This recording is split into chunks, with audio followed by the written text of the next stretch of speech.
નમસ્કાર. વિવેચક અને સંશોધક શ્રી યશવંત દોશી સ્મૃતિ વ્યાખ્યાન શ્રેણી અંતર્ગત આજના આ વિશિષ્ટ વ્યાખ્યાન પ્રસંગે સૌ મંચસ્થ મહાનુભાવો, વક્તા શ્રી નટવરભાઈ ગાંધી, ગુજરાતી સાહિત્યમાં જાજ્વલ્યમાન સ્થાન ધરાવતા સુશ્રી પન્ના નાયક, શ્રી શૈલેષભાઈ મોદી તથા આપ સૌ સભાગૃહમાં ઉપસ્થિત સુજ્ઞ પ્રેક્ષકોનું વિશ્વકોશ વતી હું હાર્દિક સ્વાગત કરું છું. વિશ્વકોશની પરંપરા મુજબ કાર્યક્રમની શરૂઆત કરીએ વિશ્વકોશ ગાનથી. વિશ્વકોશ જ્ઞાન રજૂ કરશે બીજલબેન બુટાલા. શાસ્ત્રીય સંગીતના તેઓ જ્ઞાતા છે. વિશ્વકોશમાં સંગીતના અધિકરણો તૈયાર કરવામાં પણ એમનું વિશેષ યોગદાન રહ્યું છે. હાલ જાણીતા સંગીતજ્ઞ આરતીબેન મુનશી પાસે તેમનો સંગીતનો અભ્યાસ અવિરત ચાલુ છે. બીજલબેનને વિનંતી કે વિશ્વકોશ જ્ઞાનથી આજના આ કાર્યક્રમનો પ્રારંભ કરે. વિશ્વકોશ ગાન. અહીં જ્ઞાન સૂર્ય સંચરે, આપણું ચિત્ત પ્રકાશિત કરે. અહીં જ્ઞાન સૂર્ય સંચરે, આપણું ચિત્ત પ્રકાશિત કરે. અહીં જ્ઞાન યજ્ઞ સૌ કરે, ચિત્તનું વિશ્વ વિકાસિત કરે. આપણું ચિત્ત પ્રકાશિત કરે. શબ્દ પ્રકાશે, અર્થ ઉજાશે. શબ્દ પ્રકાશે, અર્થ ઉજાશે. તર્ક મર્મના સહજ વિકાસે. જ્ઞાનામૃત નિર્ઝરે, અર્ઘ્ય સૌ સત્ય દેવને ધરે. અર્ઘ્ય સૌ સત્ય દેવને ધરે. ધન્ય ગુર્જરીની શુભ દ્રષ્ટિ, વિશ્વકોશની એવી સૃષ્ટિ. ધન્ય ગુર્જરીની શુભ દ્રષ્ટિ, વિશ્વકોશની એવી સૃષ્ટિ. તમસ તાપ સંહરે, અંતરે સુખ સમજણનું ઠરે. અંતરે સુખ સમજણનું ઠરે.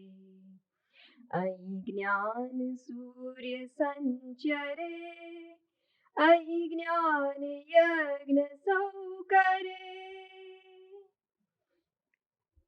રેવા જળશી શક્તિદાયિની, સત્ય સમુદા મુક્તિદાયિની.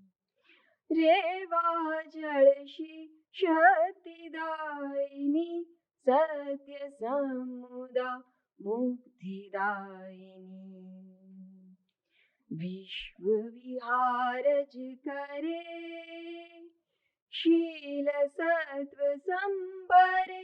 ગુર્જરી વિશ્વરૂપને વરે. ગુર્જરી વિશ્વરૂપને વરે. ગુર્જરી વિશ્વરૂપને વરે.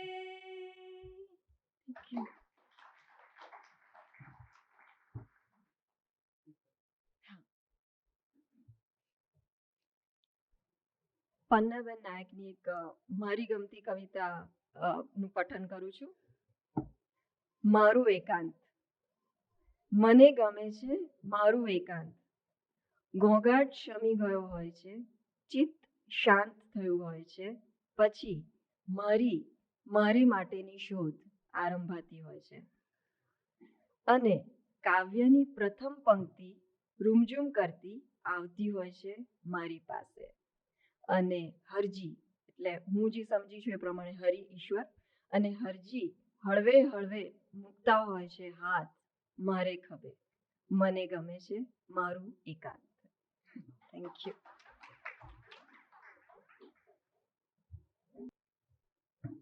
જ્યાં જ્ઞાનનો સૂર્ય સદા સંચરે છે તેવી આ સંસ્થા ગુજરાત વિશ્વકોશ. જ્યાં શીલ અને સત્વનો સંગમ છે એવી આ સંસ્થાને 40 વર્ષ પૂરા થયા અને એ અન્વયે સાંસ્કૃતિક પર્વની ઉજવણી પણ કરવામાં આવી. અને આપ સૌ જાણો છો તેમ અમોલ પાલેકર, અશોક બાજપાઈ જેવા અનેક પોતાના ક્ષેત્રના જ્ઞાતા વક્તાઓને અહીં નિમંત્રણ આપવામાં આવ્યું. વિશ્વકોશ એ પ્રજાની સંસ્થા છે જેમાં દાન માટે ક્યારેય અપીલ કરવી પડી નથી. એક ભોજન ગૃહના મકાનમાંથી વિસ્તરીને આ વિશાળ વિશ્વકોશ ભવન બન્યું અને હવે એક નવું મકાન આ ટ્રસ્ટનો ભાગ બનવા જઈ રહ્યું છે, જ્યાં ગ્રંથાલય બનાવવામાં આવશે અને ડાયાસ્પોરા સેન્ટર શરૂ થશે, જ્યાં વિદેશથી આવતા અભ્યાસુઓ સંશોધન કાર્ય પણ કરી શકશે અને સ્થાનિક વિદ્યાર્થીઓ કે જેઓ MA, PhD, IAS વગેરે જેવા અભ્યાસક્રમોમાં અભ્યાસ કરી રહ્યા છે એમને માટેની પણ ખાસ વ્યવસ્થા આ મકાનમાં ઊભી કરવાનો વિચાર છે. આ ઉપરાંત વિશ્વકોશ દ્વારા 3 સામાયિકો વિશ્વ વિહાર, વિશ્વા અને ગુર્જરી ડાયજેસ્ટ પ્રકાશિત કરવામાં આવે છે. ગુર્જરી ડાયજેસ્ટ સતત 33 વર્ષથી પ્રકાશિત થાય છે અને ખાસ તો લેક્સિકન, જેમાં 45 લાખ જેટલા શબ્દોનો સમાવેશ કરવામાં આવ્યો છે અને રોજ 6000 લોકો એનો લાભ લે છે. આમ સમગ્રતયા જોવા જઈએ તો લગભગ 6 લાખ લોકો વિશ્વકોશ દ્વારા સતત લાભાન્વિત થતા રહે છે. આ સભાગૃહમાં સાહિત્ય ઉપરાંત અનેક વૈવિધ્યસભર વિષયો પર વ્યાખ્યાનોનું આયોજન થાય છે. આજનું આ વ્યાખ્યાન વિશિષ્ટ એ રીતે છે કે એનો વિષય વિશિષ્ટ છે.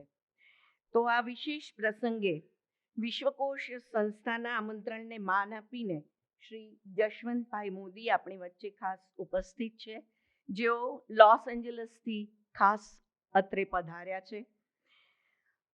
શ્રી જશવંતભાઈ વિશ્વમાં જૈન દર્શન વિશેનું સાચું જ્ઞાન વ્યાપક બને તે માટે સતત પ્રયત્નશીલ છે. અનેક ધાર્મિક અને સામાજિક સંસ્થાઓની સ્થાપના અને સંચાલનમાં તેમનું મહત્વનું યોગદાન છે. તેઓ દાયકાઓથી આ પ્રકારની સંસ્થાઓ સાથે જોડાયેલા છે. શ્રી કુમારપાળભાઈ કે જેઓ વિશ્વકોશના એક સફળ સુકાની છે, તેમને હું અત્રે વિનંતી કરીશ કે શ્રી જશવંતભાઈનો વિશેષ પરિચય કરાવે.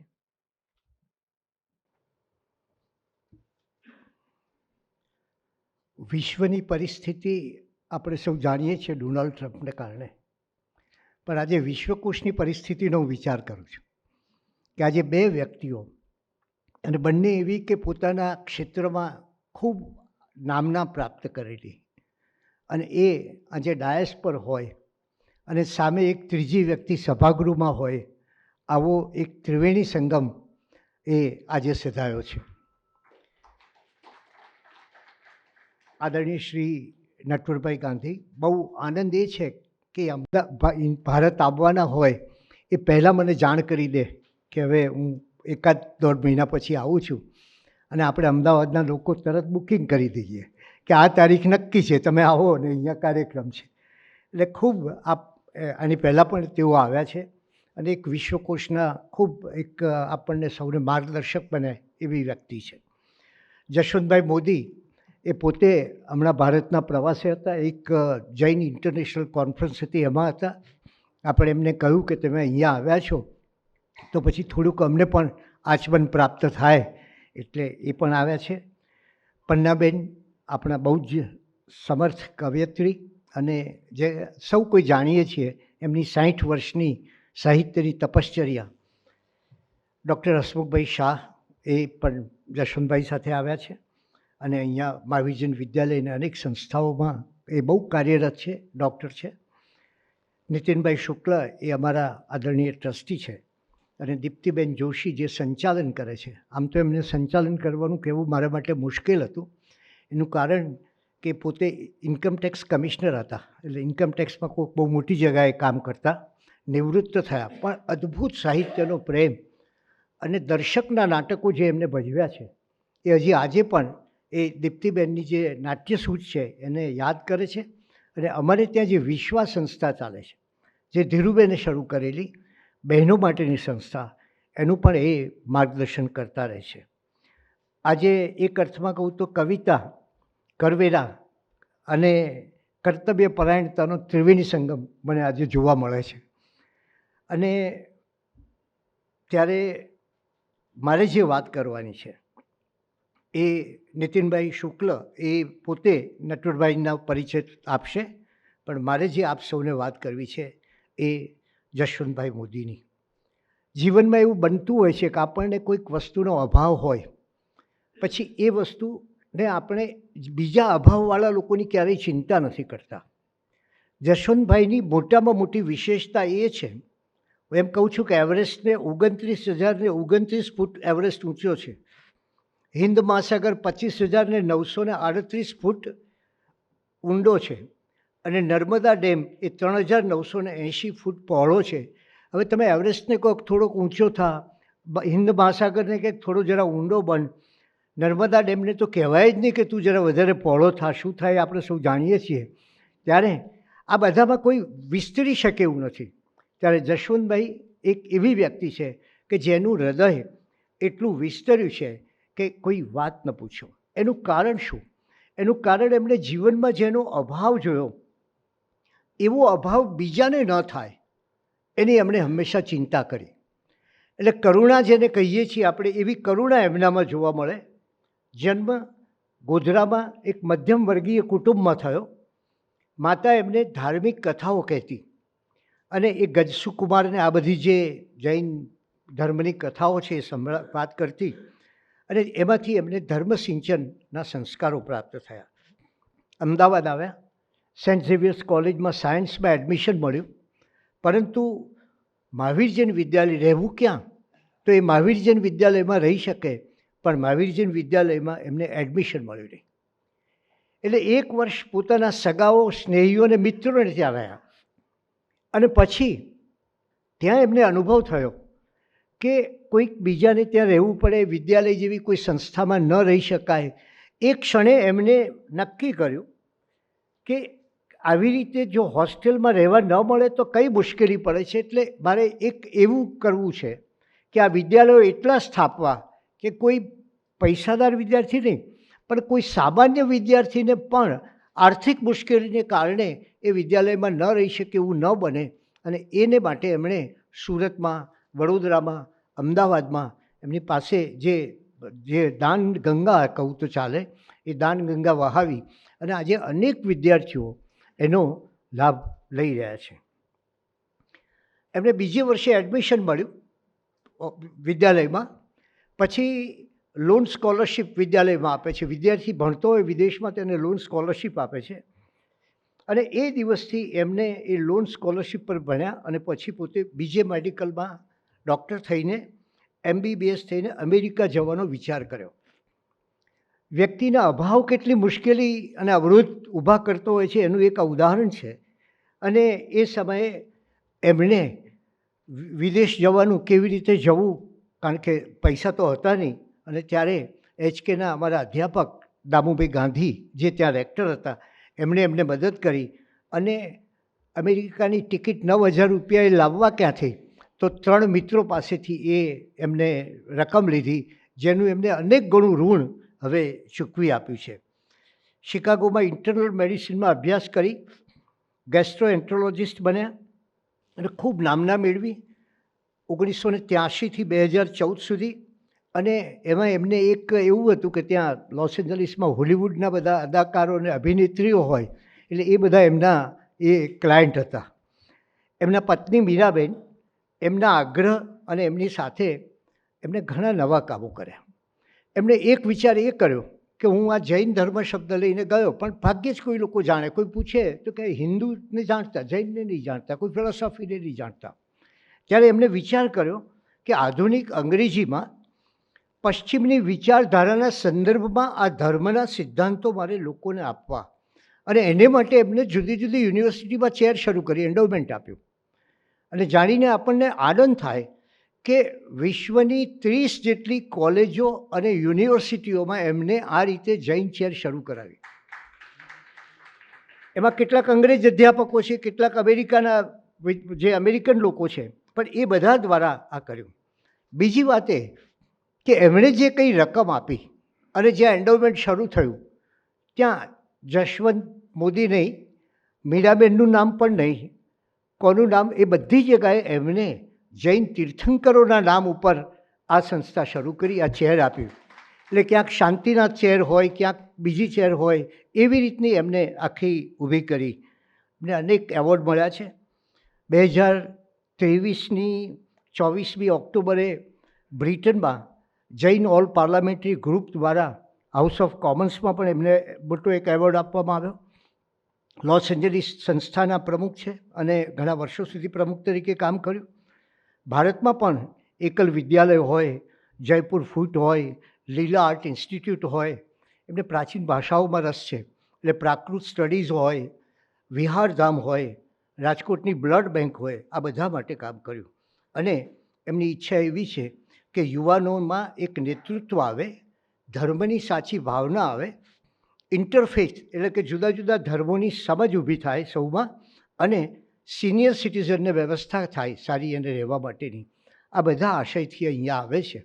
અને એમણે જે કામ કર્યું છે એવું માનું છું કે આજ સુધી જૈન સમાજની વાત કરીએ કે બીજા કોઈ સમાજની વાત કરીએ, કોઈ વ્યક્તિએ 30 જેટલી જગાએ, અને માત્ર ભારતમાં નહીં પાકિસ્તાનમાં પણ ખરું, આ જગાએ આવી ચેર ઊભી કરી હોય અને આ કામ કર્યું હોય, એટલે આવી એક જ્ઞાનપ્રિય વ્યક્તિ અહીંયા આવી છે, એનો એક આનંદ છે. આપણા આગ્રહને વશ થઈ અને એ થોડો સમય ફાળવીને આપણે માટે આવ્યા, એ માટે એમનો આભાર માનું છું.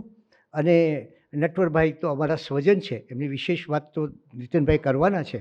એટલે આ બંને વ્યક્તિઓ આવ્યા છે, એટલે એક અર્થમાં મને ત્યાં ડાયસ્પોરા સેન્ટર ઊભું થયું છે. અને એ સેન્ટર વિશે કંઈક અમને આનંદ વધારે એ છે કે પંડાબેનની હાજરીમાં અમે આ ડાયસ્પોરાની વાત કરીશું. આભાર. આભાર કુમારપાળભાઈ. આવા એક પ્રખર સમાજસેવી, કર્તવ્ય પરાયણ મહાનુભાવ અને શિક્ષણ ક્ષેત્રે સમર્પિત એવા વ્યક્તિ આપણી વચ્ચે ઉપસ્થિત છે, એ આપણા સૌ માટે સદભાગ્યનો વિષય છે. આપણે આ પ્રસંગે એમના કાર્યો અને વિચારોથી વધુ વિદિત થઈએ, અને એ માટે શ્રી જશવંતભાઈને વિનંતી કે એમના વક્તવ્ય દ્વારા એમના કાર્યો દરમિયાન એમની સામે આવેલા પડકારો એ વિશે આપણને થોડી વાત કરે. જય જિનેન્દ્ર એન્ડ ગુડ ઇવનિંગ. હું થોડીક ગુજરાતીમાં બોલીશ અને થોડુંક ઇંગ્લિશમાં બોલીશ. વર્ષો પછી હું અમેરિકા ગયો, એટલે ગુજરાતીમાં ત્યાં આગળ મેડિકલ પ્રોફેશનમાં બોલવાની થોડીક પ્રેક્ટિસ ઓછી થઈ ગઈ છે, તો મને માફ કરજો. કુમારપાળભાઈ, તમે મારા વિશે બહુ સારી ઇન્ટ્રોડક્શન આપી. Thank you very very much. I went to the US in 1975. I did study their internal medicine residency and gastroenterology, and then started to practice Los Angelesમાં. અને ત્યાં આગળ 30 વર્ષ પ્રેક્ટિસ કરી અને 2014માં મેં પ્રેક્ટિસ બંધ કરી. છેલ્લા 15-20 વર્ષથી જુદા જુદા કાર્યક્રમોમાં હું ભાગ લઉં છું. અને એક જગાએ મને એમ લાગ્યું કે મારે ખાસ પ્રયત્નો કરવા જોઈએ. ત્યાં આગળ આપણે કોઈ બી માણસને અમેરિકામાં પૂછીએ, તે આપણને પૂછે કે ભાઈ તમે શું ધર્મમાં માનો છો, તમે હિન્દુ છો? હું એમને કહું કે ભાઈ હું હિન્દુ નથી, હું જૈન છું. સિમિલર વિચારસરણી છે અને ઘણા બધા સિદ્ધાંતો બી સારા છે, પણ જૈન ધર્મ જુદો છે. એટલે એમને પછી બહુ નવું લાગ્યું. વિશ્વમાં આપણને આમ બી ખબર છે કે ઘણું બધું વાયલન્સ ને બધું ચાલે છે. એટલે I thought that to introduce Jainism in the Western world, there are many ways that I can do that, but one of the ways that I felt very comfortable is starting a Jain education chair in the religious or the philosophy department of the university. Initially, there was quite a bit of a resistance, but once one and the second university, we explained the purpose of it, behind what we want to achieve, they felt very comfortable. They invited us, and since then, we have now established a Jain chair in many universities. અમેરિકામાં લગભગ અત્યારે આપણી પાસે 30 university છે કે જેમાં જૈન ધર્મનો teaching ચાલે છે. અને ટીચિંગમાં mainly it is nonviolence, ahimsa, aparigraha, anekantavada, and our old philosophy. ઘણા બધા પ્રોફેસરો પ્રાકૃત ભણવા માગે છે, સંસ્કૃત ભણવા માગે છે. એટલે એ રીતે હવે કેલિફોર્નિયાની અંદર લગભગ 8 યુનિવર્સિટીમાં આપણો જૈન પ્રોફેસરનો પ્રોગ્રામ છે. અને એ જૈન પ્રોફેસરનો પ્રોગ્રામ એટલા માટે કે જે આપણે પૈસા આપ્યા છે એના વ્યાજમાંથી એ લોકો એ પ્રોફેસરને હાયર કરે. એટલે એ પ્રોફેસર જૈન ધર્મનું જે કંઈ કોર્સ સિલેબસ હોય એ જ ભણાવે. એક વિદ્યાર્થી હોય કે 15 વિદ્યાર્થી હોય, યુનિવર્સિટી એ કોર્સ કેન્સલ કરી ના શકે.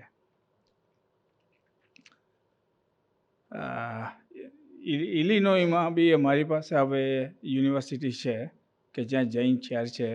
યુનિવર્સિટી ઓફ વિસ્કોન્સિનમાં એમરી યુનિવર્સિટી, રટગર્સ યુનિવર્સિટી, અત્યારે લગભગ 40 સ્ટુડન્ટ્સ જૈનિઝમમાં PhD કરે છે અમેરિકામાં. અંડર ગ્રેજ્યુએટ લેવલે બી ઘણા બધા આપણા જૈન કોર્સિસ એસ્ટાબ્લિશ થયા છે. માસ્ટર લેવલે બી કોર્સિસ એસ્ટાબ્લિશ થયા છે. અને એ હવે અમે યુકેમાં બી શરૂઆત કરી છે. એટલે યુકેની અંદર અત્યારે આપણા Jain courses university of Birmingham, university of London, university of Oxford યુનિવર્સિટીમાં શરૂ થયા છે. યુરોપની અંદર we have the programme at university of Hamburg, we have Tübingen University, and in Ghent University in Belgium. Many of these universities have a program on their own because they have a deep interest in learning the Eastern philosophy, Jain philosophy, and Jain manuscripts, and so on and so forth. We have also established a program in Brazil, Israel, Philippines, Pakistan, and currently we are in the process of talking to the University of Kyoto in Japan. ઇન્ડિયામાં બી અમુક યુનિવર્સિટીમાં અમે try કરીએ છીએ. વી have a Bhagwan Shitalnath Jain chair in archaeology of Jainism at Deakin College. That is going on since last about 2 years and it has done very well. So at many places we are trying to establish our basic principles of the Jainism so that the world can know along the principles of course, Gandhi and other, how the non-violence can change the world. The second area where I am putting an emphasis, it is a plant-based diet. We all know that there is a lot of violence in the dairy industry and the farming, And we know as well that ahimsa, basic principles of Jainism, in dairy industry, it is not followed. Plant-based food has also an advantage of improving your health and improving the climate. So at many universities, we are trying to implement plant-based food. We go to the university, support those principles. When we establish the Jain chair, we sign a legal document. And in that document, we also put it that whenever there are Jain conferences, Jain seminars at the university, the diet has to be vegan and a vegetarian. We also insist that the professor that they hire, there would be some criteria, like they have a basic knowledge of Jainism, PhD in Jainism. However, we also insist that in their personal life, they have to be vegetarian. We don't want a professor teaching Jainism of non-violence, but in their personal life, they're eating meat. This is what we are trying to do, and since we have started doing it, we have gotten a lot of cooperation from the Jain community members in US. Of course, we've been building temples and community centers, but now we are building, these are the temples of knowledge. We believe that the students who learn these basic principles, they will carry on the message of non-violence, aparigraha, and anekantvad, whether they are born Jain or they are non-born Jain. If they follow Jain principles, they are Jains. And this is what we are trying to do. And we have gotten a lot of cooperation from the different Jain community members.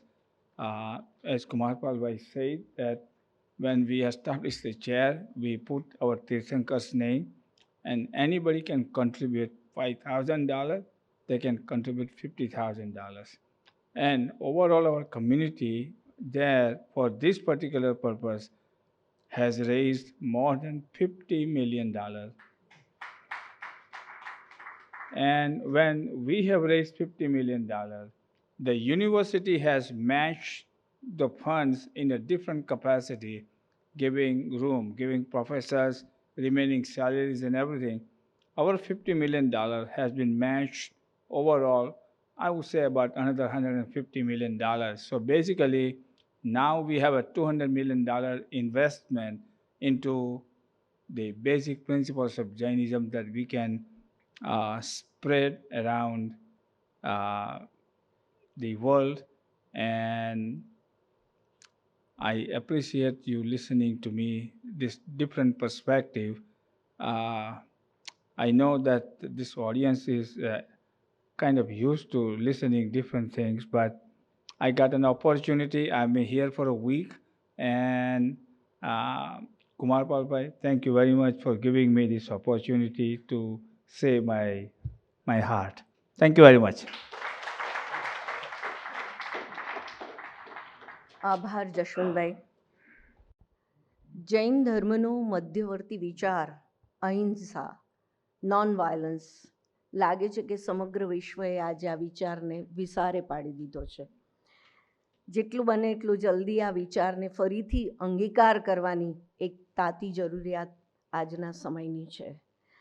આપણે શું જાણીએ છીએ તેમ છેલ્લા થોડા મહિનાઓથી આપણો દેશ પણ આંતરરાષ્ટ્રીય ક્ષેત્રે અનેક પડકારોનો સામનો કરી રહ્યો છે અને ખાસ કરીને અમેરિકા સાથેના ભારતના સંબંધો અંગે એક પ્રકારની અસમંજસની સ્થિતિ પ્રવર્તે છે.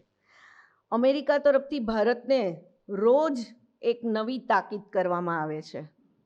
પરિણામે ભારત અને યુએસની જે વિદેશ નીતિ છે એ મામલે આપણા સૌના મનમાં પણ ઘણા પ્રશ્નાર્થ છે. આજના પ્રસંગે આપણી વચ્ચે એક એવા તજજ્ઞ વક્તા ઉપસ્થિત છે જેઓ લગભગ 50 કરતાં વધારે વર્ષોથી અમેરિકાને પોતાની કાર્યભૂમિ બનાવી ચૂક્યા છે. અમેરિકા ખાતે MBA અને ત્યારબાદ PhDનો અભ્યાસ પૂર્ણ કર્યા પછી પ્રથમ ભારતને અને ત્યારબાદ અમેરિકાને પોતાના કાર્યક્ષેત્ર તરીકે તેમણે પસંદ કર્યા. અને એટલું જ નહીં, પણ પોતાના કાર્યકાળ દરમિયાન વોશિંગ્ટન DCની નાજુક નાણાકીય પરિસ્થિતિને કુશળતાપૂર્વક સંભાળી અને $1500 મિલિયન પુરાંતવાળી સદ્ધર સ્થિતિએ પહોંચાડી.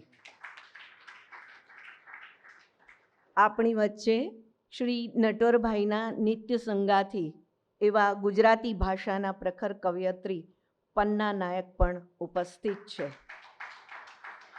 શ્રી નટવરભાઈ ગાંધીનો વિસ્તૃત પરિચય રજૂ કરવા માટે શ્રી નીતિનભાઈ શુક્લને નમ્ર વિનંતી.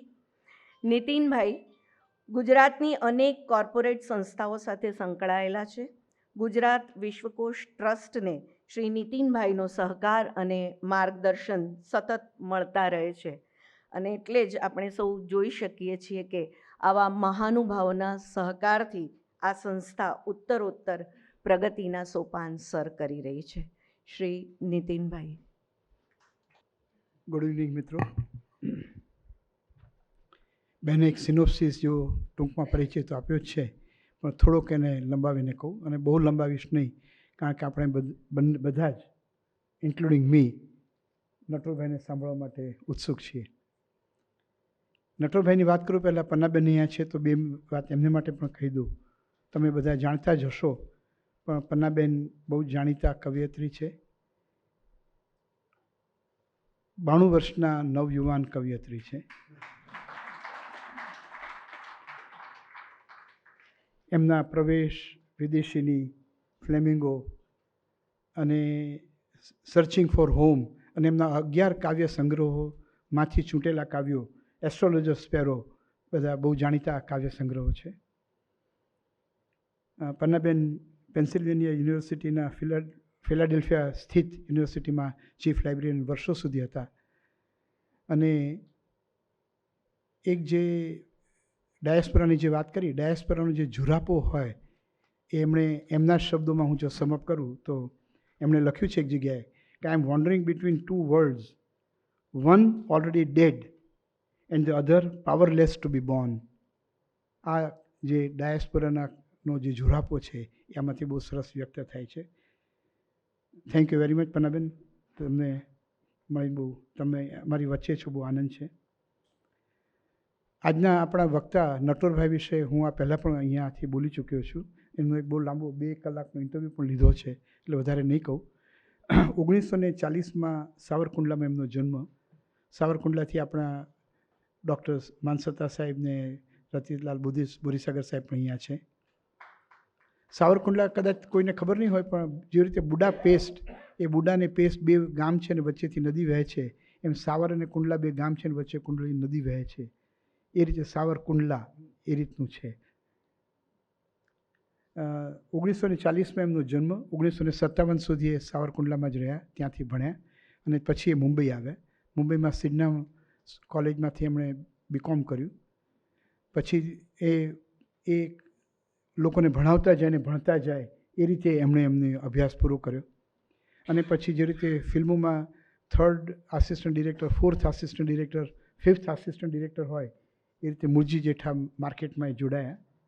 અને ત્યાંથી 1965માં, એટલે આજથી લગભગ 60 વર્ષ પહેલાં, 60 બરાબર 70 વર્ષ પહેલાં એ મુંબઈ USA ગયા. ત્યાં એમણે માસ્ટર્સ કર્યું, PhD કર્યું અને બહુ જ સફળ અર્થશાસ્ત્રી થયા. ગવર્મેન્ટ ઓફ ડિસ્ટ્રિક્ટ ઓફ કોલંબિયાના એ ચીફ, પહેલાં ટેક્સ કમિશનર તરીકે રહ્યા અને પછી CFO, ચીફ ફાઇનાન્સ ઓફિસર તરીકે રહ્યા. જેનું બજેટ ગુજરાતના, જો પાવર પરચેસ પેરિટી જો ગણીએ તો ગુજરાતના બજેટ જેટલું મોટું છે, એટલી મોટી બજેટ ધરાવતી અને એટલા મોટા ખર્ચ અને આમદની કરતી ડિસ્ટ્રિક્ટ ઓફ કોલંબિયાના એ પોતે, જેને ફાઇનાન્સ મિનિસ્ટરને સમકક્ષ કહી શકાય, એ રીતે રહ્યા. 17 વર્ષ સુધી એમણે ત્યાં કામ કર્યું. અને બહેને જેમ કહ્યું એમ, એમણે જ્યારે ચાર્જ સંભાળ્યો ત્યારે એ જંક બોન્ડ જેને કહીએ છીએ, હા, એની પરિસ્થિતિ બહુ જ ખરાબ હતી. હી ટર્ન્ડ ઇટ અરાઉન્ડ, અને જેમને માટે એમને CF ઓફ ધ યર તરીકેના ઘણા એવોર્ડ પણ મળ્યા. એ એક બહુ જ સફળ પ્રોફેશનલ તો છે જ, પણ એ સાથે એમની એક અજાણ્યા ગાંધીની કથા, એમની ઓટોબાયોગ્રાફિકલ પુસ્તક, એ અંગ્રેજી, હિન્દી, ગુજરાતી અને મરાઠી 4 ભાષાઓમાં પ્રસિદ્ધ થઈ છે. અને બહુ જ એમના 3 કાવ્ય સંગ્રહો પણ છે. સોનેટ અને પૃથ્વીછંદના સોનેટ જેવા અઘરા છંદોમાં એ કાવ્યોની રચના કરે છે. અને એમનામાં પ્રબળ, પ્રકટ અને એક બહુ બળકટ અનુભૂતિ અને અભિવ્યક્તિ બંને છે, તો જ એ થઈ શકે, બાકી શક્ય નથી. અને એમનું એક રોમેન્ટિક સાઇડ મને બહુ એ ગમે છે કે પન્નાબેનના દર જન્મદિવસે એક નવું સોનેટ પૃથ્વીછંદમાં રચે છે અને એમને અર્પણ કરે છે. Thank you very much. આભાર આપનો નીતિનભાઈ. કાર્યક્રમમાં આગળ વધીએ તે પહેલાં જેઓની ઉપસ્થિતિથી આ સભાગૃહની શાન વધી છે તેવા સૌ તજજ્ઞ મહેમાનોનું અભિવાદન કરીશું. સૌપ્રથમ હું બોરીસાગર સાહેબને વિનંતી કરીશ કે તેઓ શ્રી નટવરભાઈ ગાંધીનું સ્મૃતિચિહ્ન અર્પણ કરીને અભિવાદન કરે. શ્રી રતિલાલ બોરીસાગર સાહેબ. શ્રી જશવંતભાઈ મોદીનું અભિવાદન કરવા ડૉક્ટર માનસેતા સાહેબને નમ્ર વિનંતી. શ્રી કુમારપાળ દેસાઈના સંગીની શ્રીમતી પ્રતિમાબેન દેસાઈને વિનંતી કે તેઓ પન્નાબેનને સ્મૃતિચિહ્ન અર્પણ કરીને સન્માનિત કરે.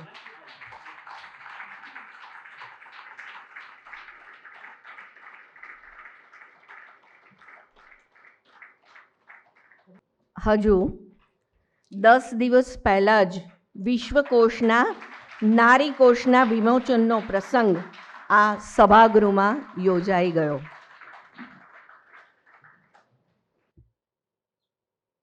આ નારીકોશનું વિમોચન અમદાવાદની 3 અગ્રણી નારીઓએ કર્યો.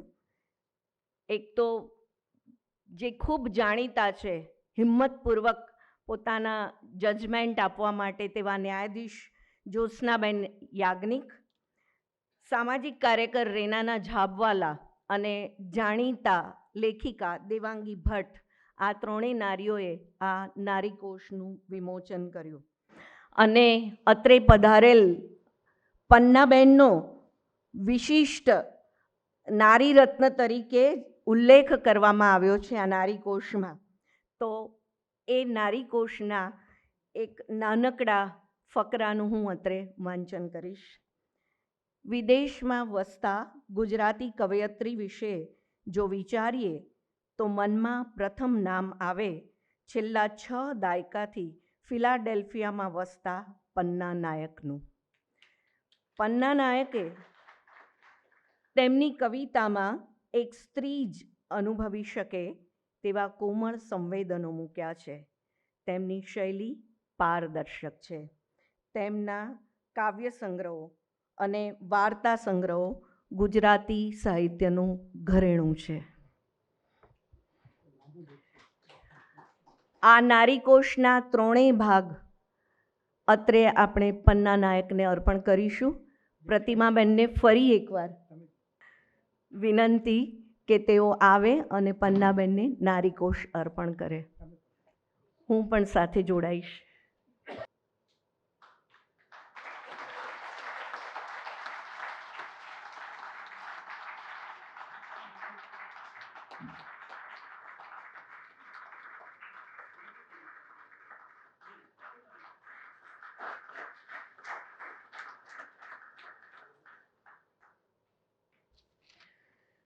આ પ્રસંગે મહાવીર જૈન વિદ્યાલયના ડૉક્ટર હસમુખભાઈ શાહ પણ ખાસ ઉપસ્થિત છે.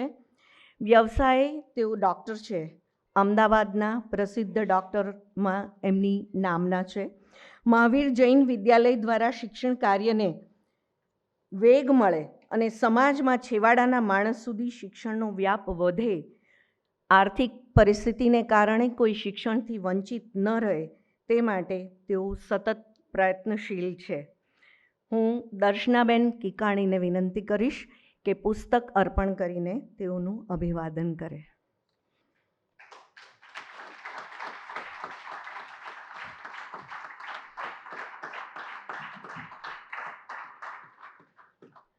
રાજનીતિ અને વિદેશ નીતિ બંને શબ્દોમાં નીતિ એટલે કે ડિપ્લોમસી શબ્દનો સમાવેશ થાય છે.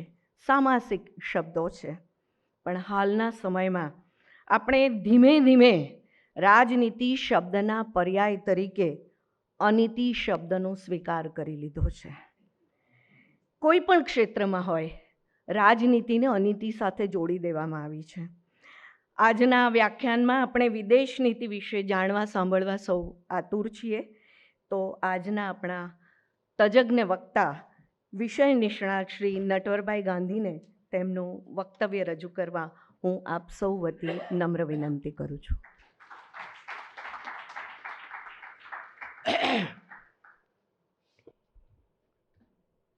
નમોસ્તુતે વ્યાસવિશાલબુદ્ધે ફુલ્લારવિંદા યતપત્રનેત્ર યેન ત્વયા ભારતતૈલપૂર્ણ પ્રજ્વાલિતો જ્ઞાનમય પ્રદીપ. હું જ્યારે અહીંયા આવું છું વિશ્વકોશમાં સાહેબ, ત્યારે ધીરુભાઈ ઠાકરે જે પ્રજ્વાલિતો જ્ઞાનમય પ્રદીપ, જ્ઞાનમય પ્રદીપ જે પ્રજ્વાલિત કર્યો છે એને હું યાદ કરું છું. અને શ્રી કુમારપાળ દેસાઈની સૂક્ષ્મ અને સક્ષમ નેતૃત્વ નીચે આજે એ જ્ઞાનકોશ એન્સાયક્લોપીડિયાનું જે ડિજિટાઇઝેશન થયું છે એને કારણે તમે દેશમાં પરદેશમાં ગમે ત્યાં હો, અમરેલીમાં હો કે અમેરિકામાં, તો એ બધા ઠેકાણે આ વિશ્વકોશને તમે સંદર્ભ સાધી શકો છો. એમાં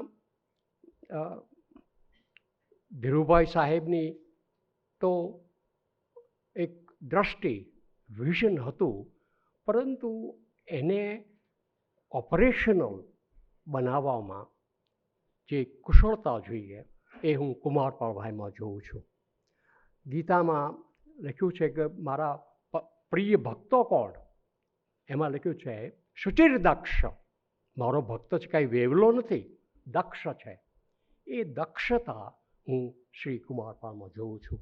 અને એને કારણે આજે આ પરિસરનો પરિભ્રમણ કરતા અને અમારું ડાયસ્પોરા સેન્ટર તમે જે ઊભું કર્યું એના માટે પરદેશ વસતા અમે બધા તમારા બહુ જ ઋણી છીએ. અને અમદાવાદ અમે આવીએ ત્યારે અમારા રતિલાલ બોરીસાગર, જેમની સાથે હું સાવરકુંડલામાં ભણતો હતો, એ ઉપરાંત ડૉક્ટર માનસ હતા અને નીતિનભાઈ શુક્લા તો અમારા ગાઈડ છે અહીંના, એ બધાનો અમને સંદર્ભ થાય છે. એ ઉપરાંત ભાઈ શ્રી કૃષ્ણ દવે કવિ અને પલ્લવી ગાંધી અને ગાંધી સાહેબ પણ હાજર છે. બહુ જાણીને આનંદ થયો, એ બોસ્ટનના છે. તો આ એક એવો સમય છે અમેરિકાની વિદેશ નીતિ માટે, અને ખાસ તો આપણા ભારત સાથેના સંદર્ભમાં એ વિચારવા જેવો પ્રશ્ન છે. તો અમેરિકા કેવો દેશ છે, એના ઉત્થાનમાં શું ભરેલું છે કે જે એની વિદેશ નીતિને નક્કી કરે છે. નિતાંત ઉછળે ભળે સળવળે ફળે ઉજળે, દયા દમન દાનનો દયિત દેશ પૃથ્વી પટે. નિતાંત ઉછળે, પરિવર્તનશીલ દેશ છે. perhaps the most revolutionary country in the world. એ દેશ, એમાં દયા દામ દમન બધું જ છે, અને છતાં એક દયિત દેશ છે, એટલીસ્ટ મારા માટે તો એ દશામાં જે એનું પ્રોગ્રેસ એની પ્રગતિ થઈ અને એ એક વિશ્વની મહાસત્તા બન્યો દેશ, એ કેવી રીતે બન્યો? અમેરિકા એ ભાગ્યશાળી દેશ છે. એને અનેક સમૃદ્ધિઓ મળેલી છે. બંને કાંઠે 2 મહાસાગર છે. ઉપરાંત ઉત્તરમાં કેનેડા અને દક્ષિણમાં મેક્સિકો જેવા દેશો છે કે એમને કોઈ દિવસ અમેરિકાને એવો ભય નથી કે કોઈ આવીને એને ઓક્યુપાય કરે. જેમ જર્મનીએ યુરોપની અંદર એક પછી એક દેશો હિટલરે લીધા, એમ અમેરિકામાં કોઈ આવી અને ઓક્યુપાય ન કરી શકે. એટલે એ દૃષ્ટિએ અમેરિકા એ ફ્રી છે, એને જે કરવું એ કરે, કારણ કે દેશમાં કોઈ આવવાનું નથી. એ ઉપરાંત અર્થશાસ્ત્રમાં અમેરિકન ઇકોનોમી અત્યારે બેસ્ટ ઇન ધ વર્લ્ડ.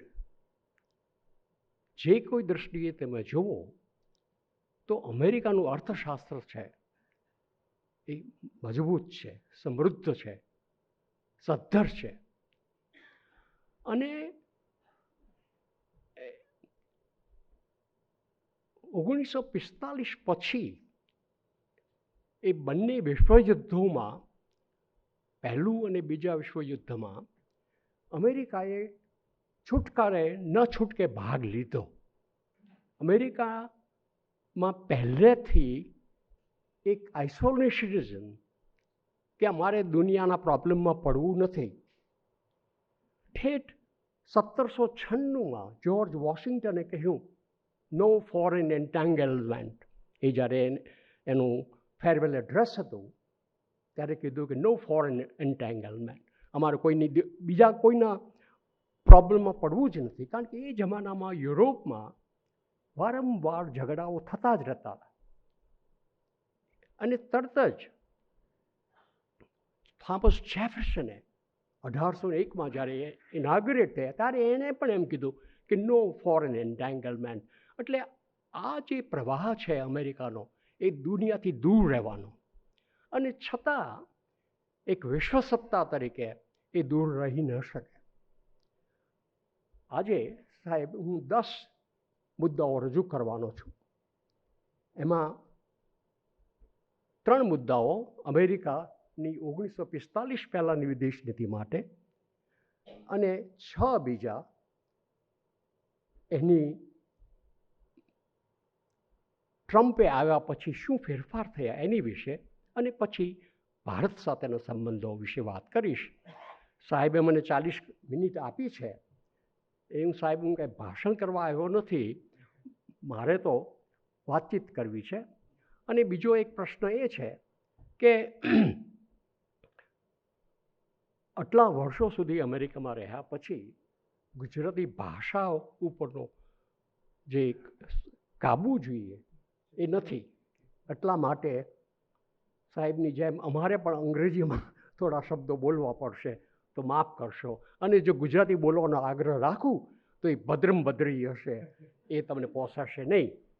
તો એ 1945માં અમેરિકા આ બંને વિશ્વયુદ્ધોમાંથી બહાર નીકળીને અનસ્કેથ્ડ, એમને ભલે એ વોરમાં હતા ખરા અમેરિકનો, પણ એ લોકોને સહન નથી કરવું પડ્યું. જે સહન યુરોપમાં થયું, જાપાને સહન કર્યું, એ અમેરિકાને સહન નથી કર્યું. એટલે હવે યુરોપની બધી મહાસત્તાઓ ખલાસ થઈ ગયેલી હતી. બ્રિટિશ એમ્પાયર ખલાસ થઈ ગયેલું, ફ્રાન્સ, જર્મની બધા જ. તો એમ કહેવામાં આવ્યું કે ભાઈ યુ હેવ નો ઓપ્શન, તમારે હવે વિશ્વની લીડરશિપ લેવી પડશે. અને અમેરિકાએ છેવટે એ નેતાગીરી સ્વીકારી, અને એ ના છૂટકે સ્વીકારી. પછી એ રાષ્ટ્ર આંતરરાષ્ટ્રીય ક્ષેત્રે ઓછામાં ઓછું ઇન્વોલ્વ થયા પછી પણ કેવી રીતે કોઈ પણ યુદ્ધ ફરીવાર ન થાય એ બાબતની મથામણમાં પડેલા. તો ત્યારે 1945 પછી એવી સંસ્થાઓ સ્થાપવામાં આવી જેથી વિશ્વ શાંતિ જળવાઈ રહે. નેટો, યુરોપના દેશોનું સંગઠન, એમાં અમેરિકા પણ જોડાયું, જેથી યુરોપના રાજ્યો જે એકબીજા ઉપર હંમેશા હુમલો કરતા હતા એ ન કરે. United Nations, world bank, international monetary fund, આ બધા ઓર્ગેનાઇઝેશન, આ બધી સંસ્થાઓનો મુખ્ય આશય હતો કે હવે પછી યુરોપમાં કે બીજે ક્યાંય યુદ્ધ ન થાય. 1945થી લગભગ 80 વર્ષ સુધી કોઈ વિશ્વ યુદ્ધ નહીં થયું. દુનિયાના ઇતિહાસમાં આવો લાંબો ગાળો યુદ્ધ વગરનો જવો એ અશક્ય હતો અને પહેલી વાર એવું બન્યું. એનો અર્થ એ નહીં કે રિજનલ વોર નહોતી થતી. Vietnam, Korea, Vietnam, Iraq, Afghanistan એ બધી થયેલી, પણ એ વિશ્વયુદ્ધ નહોતા થયા. એનું મુખ્ય કારણ અમેરિકન લીડરશિપ હતી. હવે એ લીડરશિપમાં પ્રશ્ન એ થયો કે એ જાળવી કેવી રીતે રાખવી. અને એ સમયે અમેરિકાના લગભગ 13 પ્રમુખો,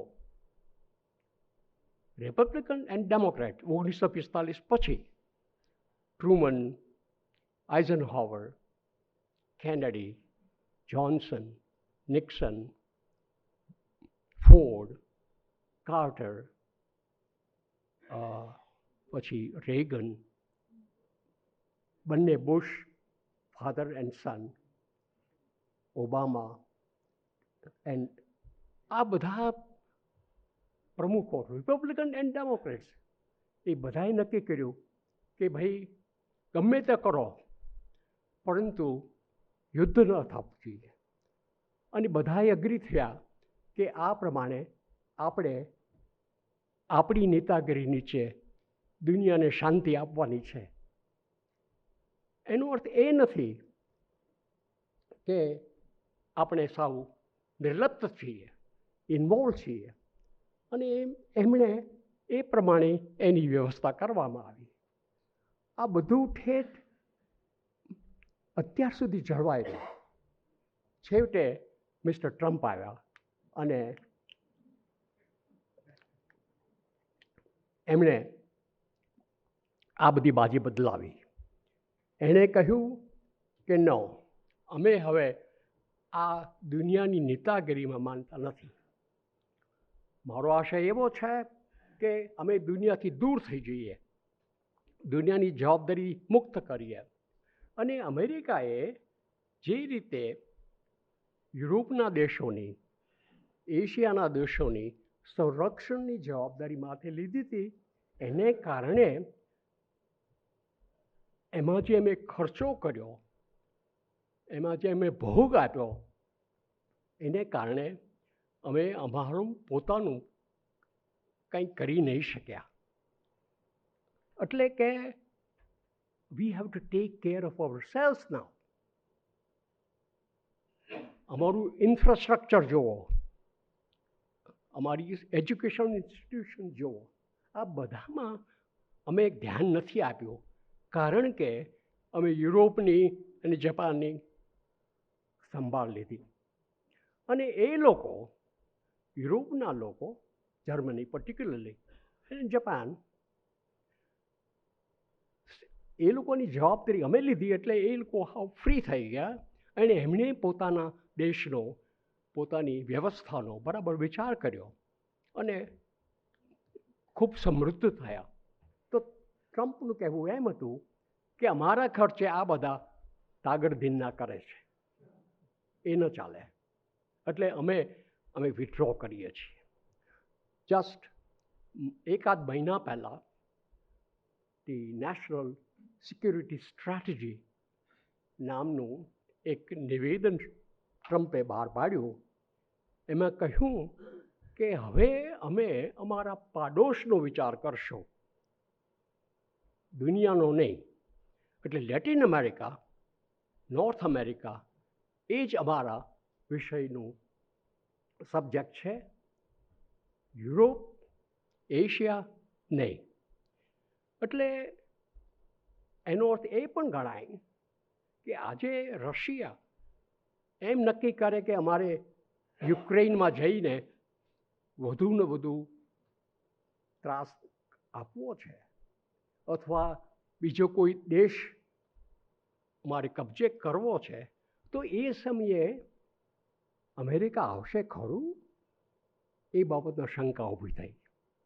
કારણ કે ટ્રમ્પે તો એમ કીધું કે અમે તો નેટોમાંથી વિથડ્રો કરવાના છીએ.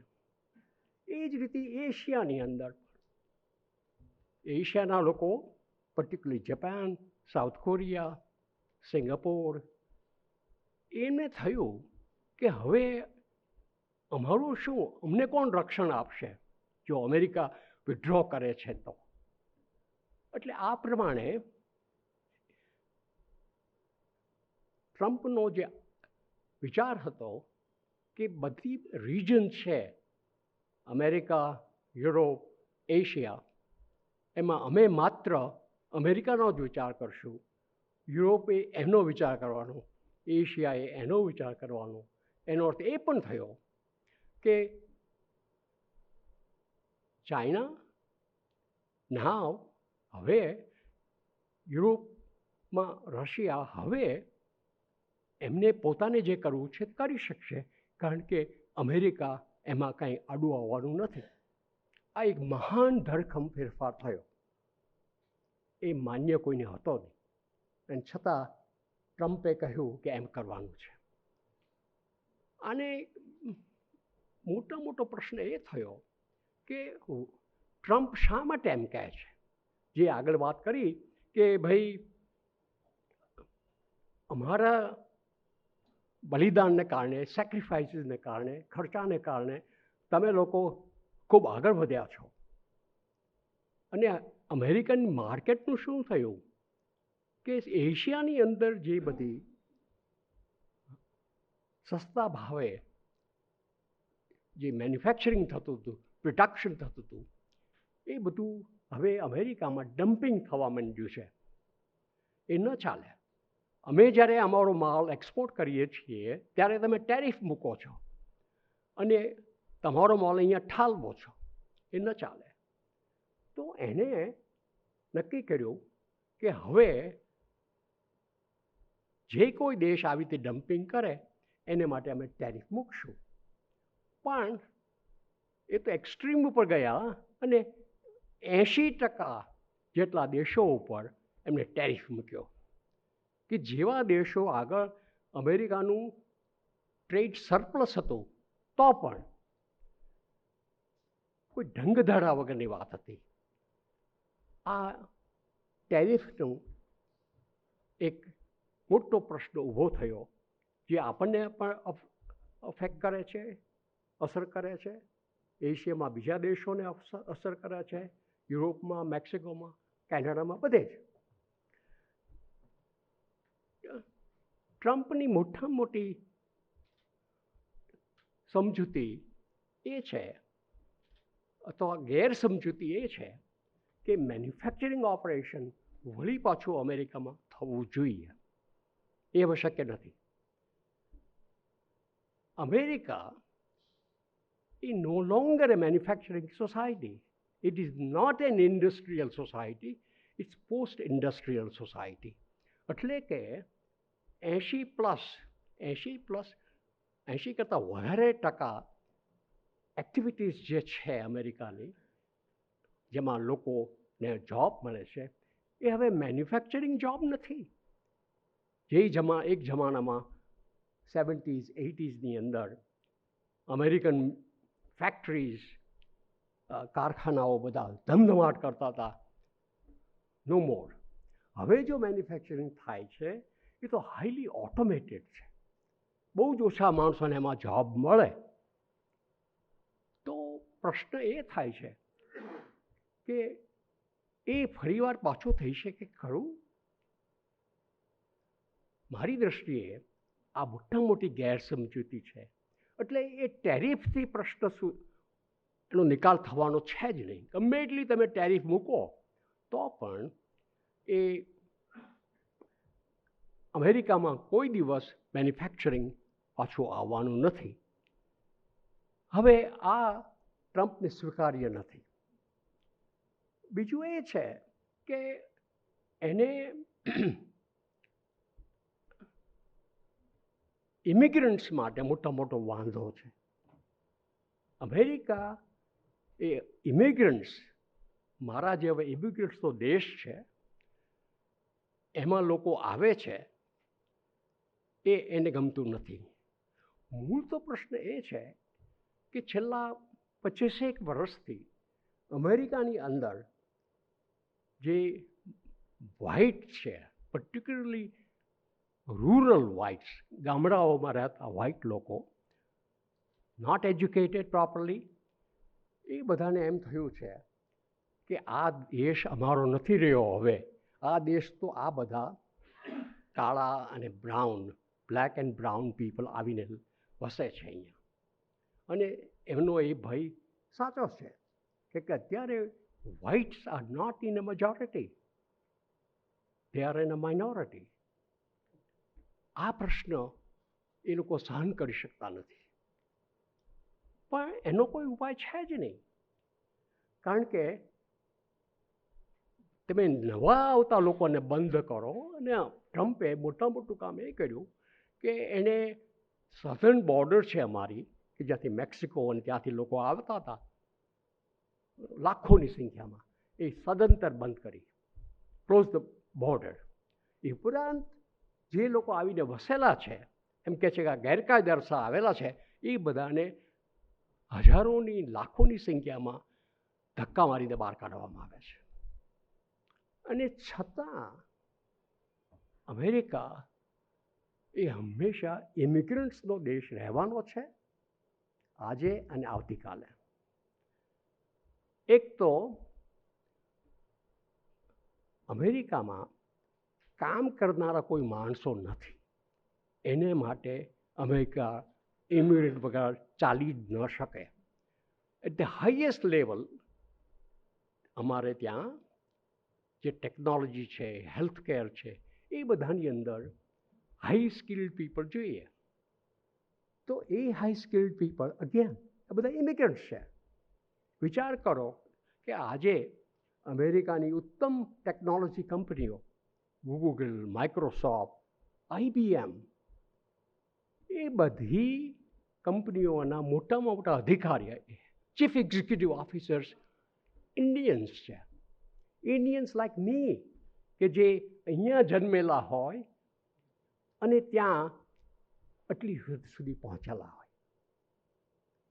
એ ક્યારે બને કે જ્યારે એ દેશને આવા સ્કિલ્ડ માણસોની જરૂર છે. અને લો સ્કિલ લેવલ ઉપર, જેમ કે જે સ્ટૂપ લેબર કે farms, factories, slaughter houses, healthcare services, એ બધું કોણ કરવાનું છે? એ બધે ઠેકાણે ઇમિગ્રન્ટ્સ જ કામ કરે છે. કોઈ અમેરિકન ત્યાં પાંખો વળીને સ્ટ્રોબેરી પિક કરવાનું છે જ નહીં. અઘરું કામ છે આ બધું, પરસેવો પડે એવું કામ છે. એ લોકો કરવા તૈયાર નથી. એટલે અમેરિકાને ઇમિગ્રન્ટ્સ વગર ચાલે જ નહીં. અને છતાં ત્યાંના લોકોને એમ થયું છે કે ભાઈ આ આપણો દેશ નથી રહ્યો હવે. અને પછી એમ કહેવામાં આવે છે કે આ તો બધા ઇલિગલ છે, એને બધા અમે કાઢીએ છીએ. પણ એ બધા બહાના છે. કારણ કે તમે ગમે એટલી બોર્ડર બંધ કરો, વોલ બાંધો, લોકો આવ્યા વગર રહેવાના છે જ નહીં. આવશે જ એને કે એને પ્રકારે. કારણ કે ત્યાં બે વસ્તુ છે. એક તો તમને જોબ મળે, અને બીજું આપણા જેવા અત્યંત કુશળ કામઢી પ્રજા છે એને આગળ વધવાની તે તક મળે. મેં જે તમને કહ્યું તેમ આવી મોટી મોટી કંપનીઓના ઉચ્ચ અધિકારીઓ આપણા ભારતીયો છે. એટલું જ નહીં, પરંતુ ત્યાં વસતા એવરેજ ઇન્ડિયનની ઇન્કમ આવક એ ત્યાંના એવરેજ અમેરિકન કરતાં વધુ છે. એટલું જ નહીં, પણ Indian Americans in America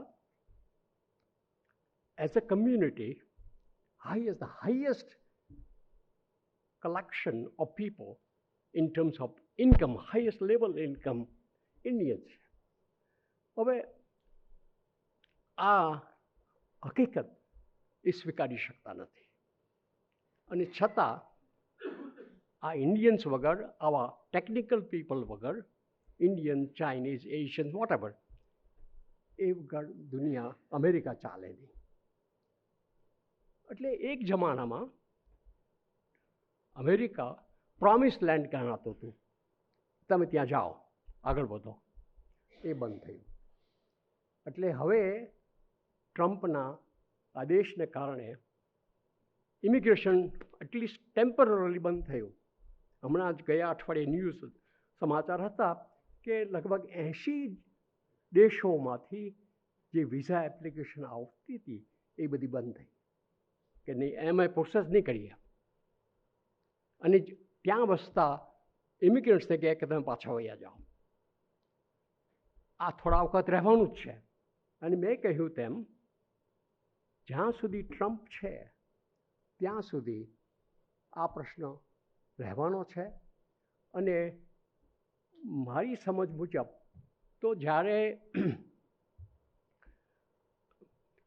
Trump જશે ત્યારે ડેમોક્રેટ્સ આવશે અને એ લોકો આ વાત પકડશે. પરંતુ જે પ્રજાની અંદર જે ફિલિંગ્સ છે, એ લોકોને એમ છે કે આ આપણો દેશ છે, એ જ્યાં સુધી એ રહેશે, એ ભય રહેશે કે આ લોકો આવીને લઈ ગયા છે, ત્યાં સુધી ટ્રમ્પ ને તેનો ભાઈ, એમ આ પ્રકારની ચળવળ ચાલુ જ રહેશે. હવે અમેરિકા એક ગ્રેટ સોફ્ટ પાવર પણ ગણાતો હતો. એટલે કે એક જમાનામાં પીસ કોર હતી, USAID, કે જે લાખો લોકોને આફ્રિકામાં ભરણપોષણ આપતી હતી, ભૂખમરો ન થાય એમ જોતી હતી. એ બધું ટ્રમ્પના કારણે બંધ થઈ ગયું. એટલે ત્યાં અત્યારે આફ્રિકામાં આ મોટો પ્રોબ્લેમ ઊભો થયો છે. USAID બંધ થયું. એ ઉપરાંત radio free Europe, voice of America, એ બધું બંધ થયું. એક જમાનામાં એમ હતું કે અમેરિકા એ લોકશાહીનો પ્રચાર કરે છે. ભલે પોતાની લોકશાહીમાં ઘણી ખામી છે, તો કોઈ શંકા વગરની વાત છે, છતાં અમેરિકા એક આદર્શ છે. એ વાત ટ્રમ્પે કે ન, એ પ્રચાર જ કરવાની વાત નથી. હવે તો આ બધાને કારણે જે ગ્રેટ સોફ્ટ પાવર હતો અમેરિકા, એનો સત્યાનાશ થયો. તો ટ્રમ્પને કારણે આ બધા જે ધરખમ ફેરફારો થયા, એનું મુખ્ય કારણ એ છે કે એને જ્યારે પ્રમુખ થયો ત્યારે એની પાસે કોઈ દિવસ ગવર્મેન્ટનો એક્સપિરિયન્સ હતો જ નહીં. એ બધું પોતે જ નક્કી કરતો. એ પોતે ન્યુયોર્ક રિયલ એસ્ટેટ મોગલ હતો. મોટા મોટા ડીલ્સ કરે, આ બિલ્ડિંગ, આ બિલ્ડિંગ, આ બિલ્ડિંગ, પર્સનલી.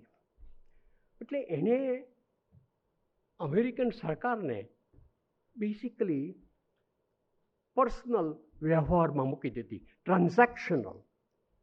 તમે બેસો, હું તમારી સાથે વાત કરું અને આપણે નિકાલ કરીએ. હવે એનું જે પર્સનલાઇઝેશન થયું અમેરિકન પોલિસી, પર્ટિક્યુલરલી ફોરેન પોલિસીનું, એ અમેરિકન રાજ્યનીતિ માટે, વિદેશ નીતિ માટે ભયંકર નુકસાનકારક નીવડ્યું. એને કોઈ એક્સપર્ટની જરૂર છે જ નહીં. હવે જે લોકોએ અમેરિકન ફોરેન પોલિસીનો અભ્યાસ કર્યો છે એ લોકોને થાય છે કે કેટલી કોમ્પ્લિકેટેડ વાત છે. એક જમાનામાં વી હેડ ડીન એચેસન, હેનરી કિસિંજર, બ્રેઝિન્સ્કી, આવા બધા મોટા મોટા લોકોએ વર્ષો સુધી આ ક્ષેત્રમાં કામ કર્યું અને પ્રમુખોને સલાહ આપતા હતા. ટ્રમ્પે એક જ ઝાટકે કીધું કે અમારે આ કોઈની જરૂર છે જ નહીં. એટલું જ નહીં કે હું પુટિન સાથે જઈને વાત કરીશ, હું જઈ અને નોર્થ કોરિયાના ડિક્ટેટર સાથે વાત કરીશ. હવે એક જાય કોણ ના પાડે એને, પરંતુ એનાથી કોઈ કરાર ઊભા ન થાય, ટ્રીટીઝ ન થાય. એ બધા એને માન આપે કે હા આવો આવો, પણ પુટિન હજી સુધી કોઈ એગ્રીમેન્ટ કર્યું નથી. એ ચૂંટણીમાં પ્રચાર વખતે કહેતો હતો કે હું જેવો દાખલ થયો વ્હાઇટ હાઉસમાં તે દિવસે યુક્રેનની વોર બંધ થઈ જશે. એવું કંઈ થયું જ નહીં, થાય જ નહીં. કારણ કે આ કાંઈ છોકરાઓનો ખેલ થોડો છે. આમાં કંઈ તમે એમ કહો કામ થઈ જાય થઈ જાય ખરું? ન જ થાય. આ જે પર્સનલાઇઝેશન કર્યું એને એ બહુ ડેન્જરસ છે. અને એ જ પ્રમાણે એણે નક્કી કર્યું કે મને નોબેલ પ્રાઇઝ જોઈએ છે, કારણ કે મેં એટલા બધા પ્રોબ્લેમ સોલ્વ કર્યા. હવે એ પ્રશ્ન એક તો માણસ સામેથી માગે છે કે મને આપો આ પ્રાઇઝ, રાઈટ, એને એવી કોઈ એની ધૃષ્ટતા જે છે એનો કોઈ હિસાબ જ નથી. કતારના રાજવીએ એને $400 million પ્લેન આપ્યું તો લઈ લીધું. એને એમ થતું નથી કે આપણો આવો મહાન દેશ છે, આપણે એવા 10 પ્લેન લઈ શકીએ. એવી રીતે ગામની આગળથી પ્લેન લેવાય તો કે કાંઈ વાંધો નહીં, અને પોતાની લાઇબ્રેરીમાં રાખશે અને પોતે વાપરશે. એટલે આ પ્રકારની જે ધૃષ્ટતા છે એને કારણે અમેરિકાની એક ગરિમા હોય એ જળવાતી નથી. હવે એ જ રીતે એને આ બધા નાના નાના આફ્રિકાના રાજ્યોના લોકોને બોલાવીને કીધું કે તમે કહો કે મેં તમારું સમાધાન કર્યું છે. એ લોકોને વ્હાઇટ હાઉસમાં આવવા મળે, ફોટાઓ ખેંચાય, છાપાઓમાં આવે, ખુશ થઈ જાય. હવે એ 7 કોન્ફ્લિક્ટ રેઝોલ્યુશનમાં એણે ઇન્ડિયા પાકિસ્તાનનું નામ લીધું. હવે એને ખ્યાલ નથી કે ઇન્ડિયા અને પાકિસ્તાન આખો લાંબો હિસ્ટ્રી છે.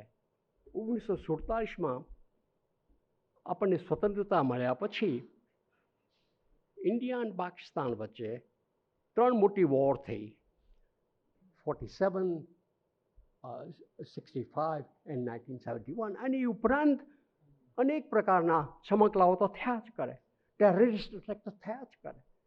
આપણે જોયું છે કે તાજમહાલ હોટેલની અંદર જે ભયંકર હુમલો થયેલો, અઠવાડિયા સુધી એ લોકોએ આ ત્રાસ વર્તાયો તાજમહાલ હોટેલમાં. CNN-માં લાઈવ કવરેજ હતું એનું.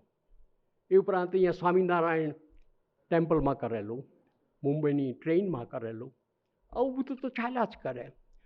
તો આ જે ઇન્ડિયા પાકિસ્તાનના જે પ્રોબ્લેમ છે એણે કીધું કે મેં સોલ્વ કર્યો છે, અને તમે કહો કે હા મેં સોલ્વ કર્યો છે. હવે મોદી જેવા માણસ, કોઈ પણ પ્રાઇમ મિનિસ્ટર હોય ઇન્ડિયાનો, એ કાંઈ એમ થોડું કહેવાનો છે કે હા ત્યાં સોલ્વ કર્યો છે.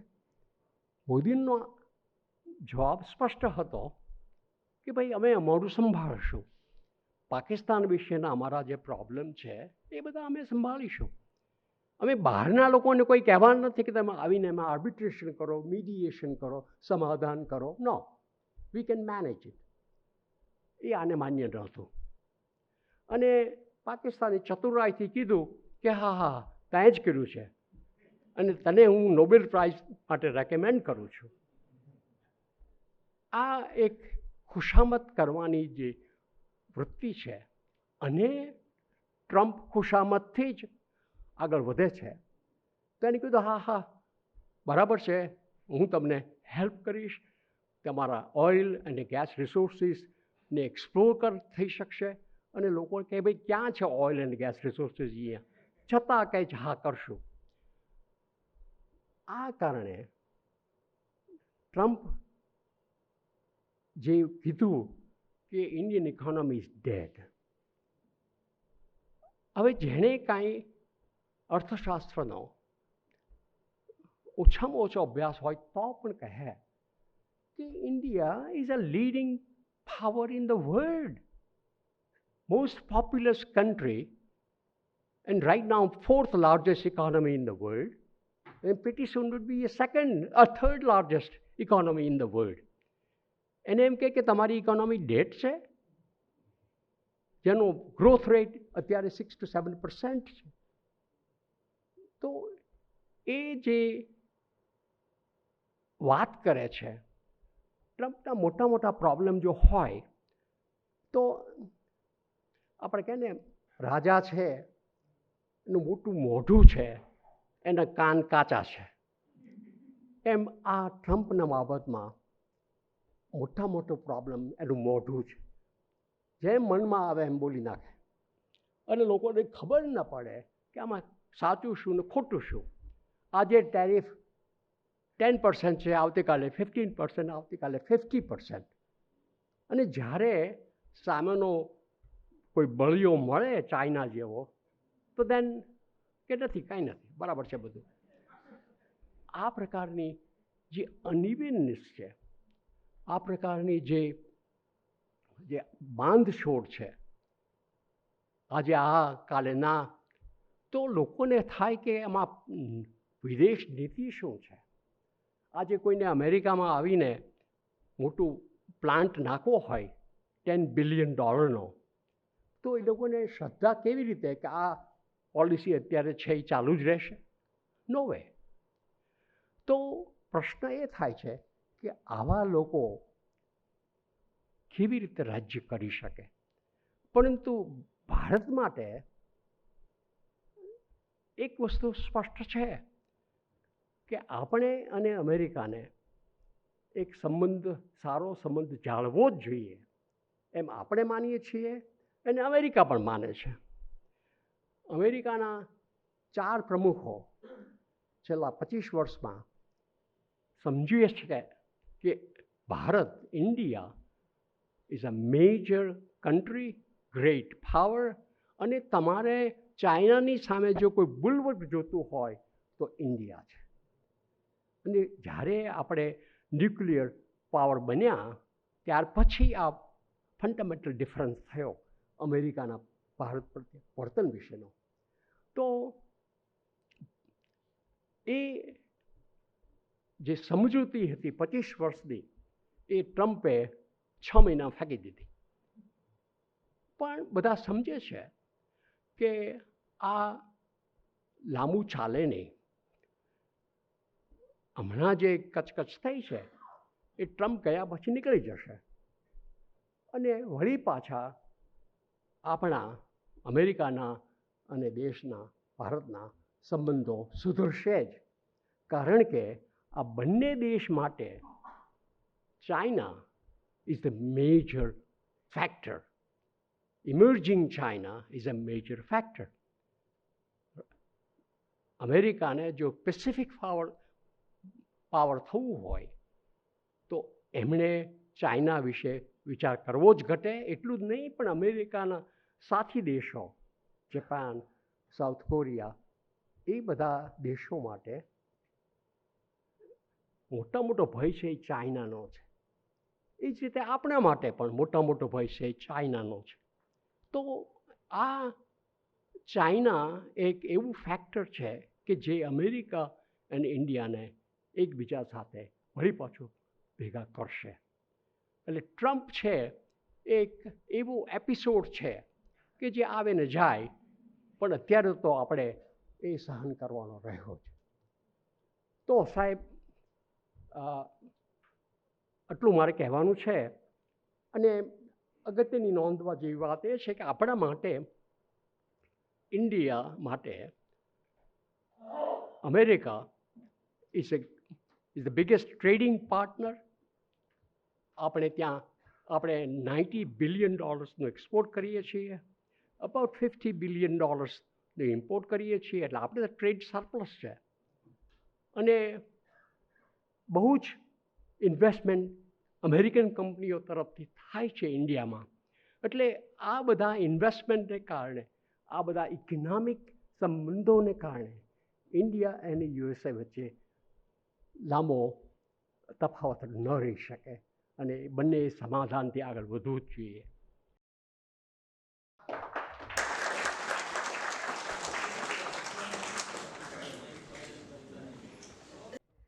આપનો ખૂબ ખૂબ આભાર નટવરભાઈ. અમેરિકાની વિશ્વની મહાસત્તા બનાવવાની તકથી શરૂ કરીને મહાસત્તા તરીકે વિસ્તરવાની અમેરિકાની સફર અને ટ્રમ્પની ટેરિફ નીતિ, ત્યાંની પ્રજાનો ભય, તેના પરિણામો, આ બધી બાબતોનું એક સબળ વિશ્લેષણ 10 મુદ્દાના આપના વિચારો દ્વારા આપે સુપેરે રજૂ કર્યું. એ બદલ આપનો ખૂબ ખૂબ આભાર. વિશેષ આભાર શ્રી જશવંતભાઈ મોદીનો. આપ અત્રે પધાર્યા લોસ એન્જલસથી અને અમારી વચ્ચે ઉપસ્થિત રહ્યા અને આપના જૈન ધર્મના વિચારોથી અમને લાભાન્વિત કર્યા. વ્યાખ્યાન શ્રેણીના અમારા કાર્યક્રમમાં વિશેષ અતિથિ તરીકે ઉપસ્થિત રહેવા બદલ આપ સૌ વતી પન્નાબેનનો પણ હું હૃદયપૂર્વક આભાર માનું છું. ડૉક્ટર હસમુખભાઈ શાહ, આપનો સવિશેષ આભાર. અને વિશેષ આભાર આપ સૌ પ્રેક્ષકોનો. વિશ્વકોશના હવે પછીના કાર્યક્રમમાં આપ સૌની હાજરીની આશા સાથે અહીં વિરમીએ. શુભરાત્રિ.